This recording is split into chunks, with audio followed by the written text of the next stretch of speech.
अमरपुर नाम के एक गांव में अशोक नाम का एक आदमी चाय बेचता था। उसकी चाय की दुकान पर लगी भीड़ देखते ही बनती थी। लोगों का मानो जमावड़ा सा लगा रहता था, मानो कोई फ्री में चीज बट रही हो। देखते ही देखते उसकी सारी चाय खत्म हो जाती थी और एक भगोना खत्म होते ही अशोक वापस से भगोना चढ़ाकर चाय बनाने लगता था। पूरे दिन उसकी गैस मानो बंद नहीं होती थी, क्योंकि गांव वालों का आना जाना लगातार बना ही रहता था। अरे पता नहीं भैया, अशोक की चाय में ऐसी क्या बात है, जब तक पी ना लूं एक अजीब सी बेचैनी होती रहती है। हाँ भैया, मेरे साथ भी कुछ ऐसा ही है। कुछ दिनों के लिए मैं दिल्ली गया था, वहाँ की चाय पी तो मजा ही नहीं आया, अजीब सी बेचैनी हो गई थी। कल अशोक की चाय पी तो जान में मानो जान आई। पता नहीं क्या मिलाता है, जितना पियो उतना ही और पीने का मन करता है ना? अरे भैया अशोक, तुम अपनी चाय में भला क्या डालते हो, जब तक पी ना ले मन बेचैन सा रहता है। अरे भैया, ऐसा तो कुछ भी नहीं मिलाता हूँ, बस अपना प्यार और कुछ देसी मसाले, बस। गांव में तभी एक राधा नाम की औरत भी रहती थी, जिसका बेटा मुंबई में काम करता था। राधा की तबीयत ठीक नहीं रहती थी, इसीलिए वो उससे मिलने अक्सर गांव आया करता था। ओहो माँ, मैं तुमसे कितनी बार कह चुका हूँ कि तुम मेरे साथ दिल्ली चलो, लेकिन तुम हो कि मानती ही नहीं। पता है कितनी मुश्किल से छुट्टी लेकर आ पाया हूँ। हाँ, तो किसने कहा था तुझसे आने के लिए? अरे माँ, इसमें गुस्सा करने वाली क्या बात है, मैं तो सिर्फ बता रहा था। चलो अब मान भी जाओ ना। ठीक है, जा अब जाकर अशोक के यहाँ से 2 कप चाय बनवा ला। जा। हाँ अशोक? कौन अशोक माँ? अरे पूरे गांव में एक ही तो चाय वाला है, बहुत अच्छी चाय बनाता है वो, पूरा गांव उसी की चाय पीता है। अरे माँ, चाय ही पीनी है ना, रुको मैं बना देता हूँ। तुझसे जितना कह रही हूँ उतना कर, समझा? अशोक की चाय कही ना तो बस उसी की ही चाय पीनी है मुझे। जा अब लेकर आ। ओहो, ठीक है, अभी लेकर आता हूँ। अर्जुन दरअसल गांव काफी समय के बाद आया था और तब से गांव बहुत बदल चुका था, इसीलिए उसने एक बच्चे से पूछा। अरे ओ बच्चे, जरा सुनना, ये अशोक चाय वाले की दुकान कहाँ पड़ेगी?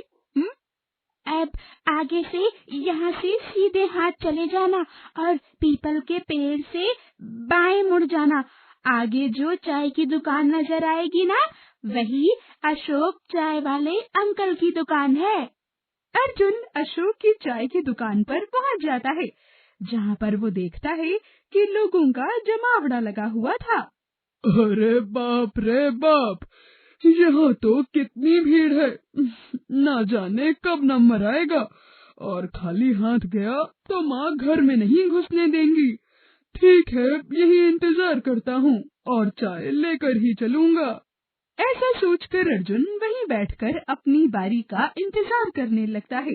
कुछ देर के बाद उसका नंबर आता है और वो 2 कप चाय लेकर घर पहुँचता है। ये लो माँ, तुम्हारे अशोक की चाय। अब तो खुश हो ना? हाँ, अब तो बहुत खुश हूँ। वैसे माँ, उसकी दुकान पर इतनी ज्यादा भीड़ क्यों रहती है?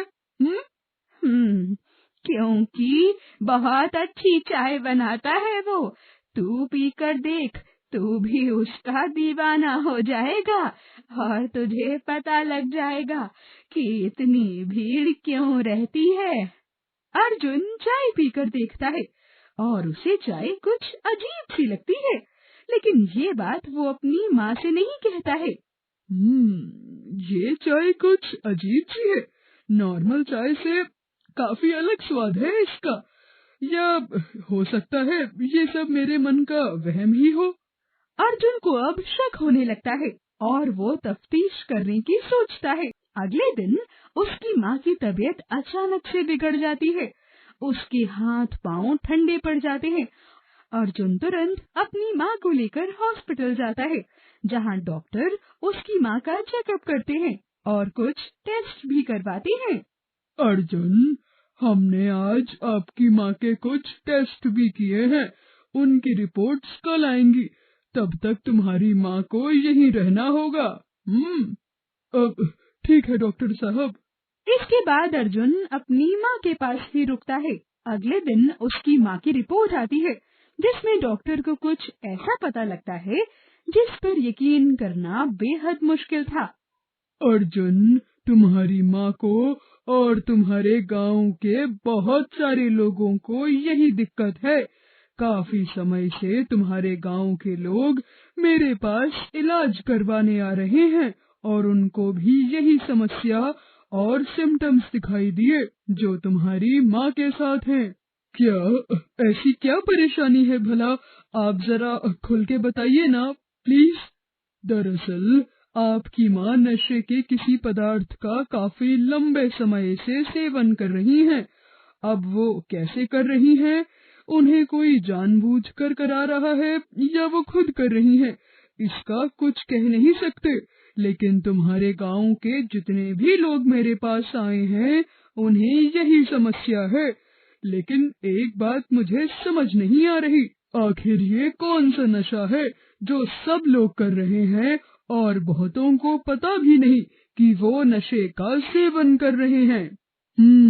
अगर ऐसी बात है डॉक्टर साहब, तो मैं इसकी जड़ तक जरूर जाऊंगा। इसके बाद अर्जुन अपनी माँ को लेकर गांव आ जाता है। उसकी माँ वापस से अशोक की चाय पीने की जिद करने लगती है। अर्जुन अशोक की दुकान पर जाता है और देखता है कि वो अपनी चाय में आखिर क्या क्या मिला रहा है। तभी वो देखता है कि पहले उसने चाय की पत्ती डाली, फिर चीनी और फिर अदरक और इलायची। अरे, चाय वाले ने तो सारी सही सामग्री ही डाली है। शायद मैं ही ज्यादा सोच रहा था। चाय वाले ने ऐसा कुछ भी नहीं मिलाया जिसमें कोई नशे की चीज हो। तभी वो थोड़ा और सोचता है।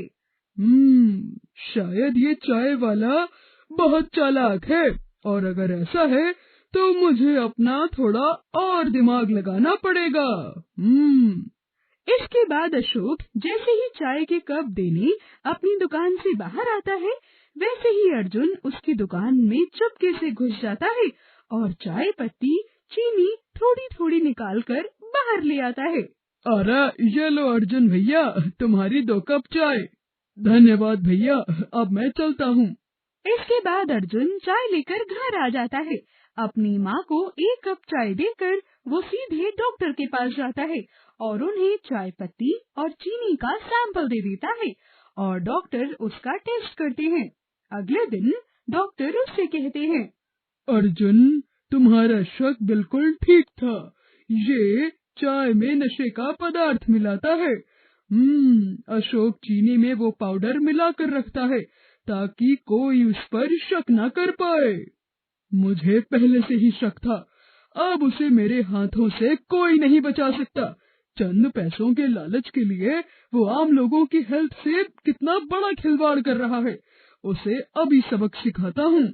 इसके बाद अर्जुन अगले दिन पुलिस को लेकर अशोक की दुकान पर जाता है और पक्के सबूतों के आधार पर पुलिस अशोक को गिरफ्तार कर लेती है और उसको उसके लालच की सजा मिल जाती है। अब जेल में बैठकर अशोक पछता रहा होता है।